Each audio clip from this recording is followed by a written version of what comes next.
Voici donc un exemple de lettre d'intention classique qui commence par le rappel d'une dernière réunion où un accord a été trouvé a priori entre vous, cédant, et le repreneur. Et donc cette lettre en résume les principaux points. Ici, une particularité, c'est que l'opération consiste à racheter bien sûr les titres du cédant, mis à part les parts des associés du cédant qui seront conservées en leur état. Le prix, donc, la valorisation est indiquée sur la base d'un bilan précis et précise qu'il tient compte du fait qu'il n'y aura pas de distribution du dividende depuis justement cette date-là, et que d'autre part, la gestion de l'entreprise doit rester exactement de même qualité. La date du paiement, donc, est prévue à la date du closing. Arrive donc la garantie d'actifs et de passifs, et particulièrement le niveau du seuil de déclenchement à partir duquel cette garantie peut être exercée. Donc ici, dans le cas présent, à moins de 10 000 euros, s'il y a un quelconque passif à régler, il ne sera pas fait appel à la garantie de la part du cédant.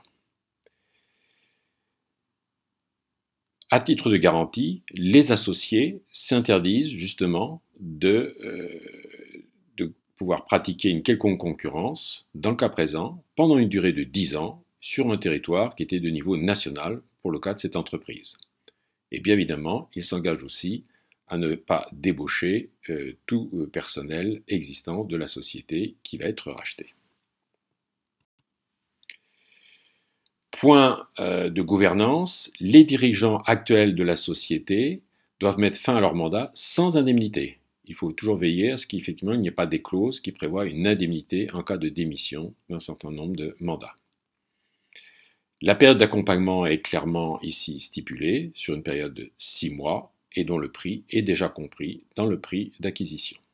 Arrivent donc enfin les deux fameuses conditions suspensives que sont le financement avec son montant, sa durée et le taux maximum d'emprunt, et enfin les audits, ici comptables et sociales. On voit que là, dans cette rédaction, l'esprit de la lettre d'intention est bien rappelé, à savoir que c'est une offre à condition suspensive et qu'elle ne constate ni un engagement d'acquérir de la part du repreneur, ni un engagement à céder de la part du cédant.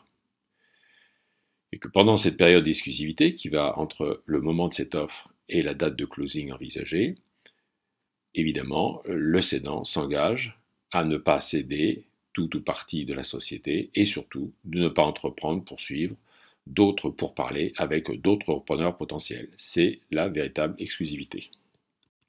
Et enfin, donc, cette lettre termine par, bien sûr, la signature des deux parties prenantes.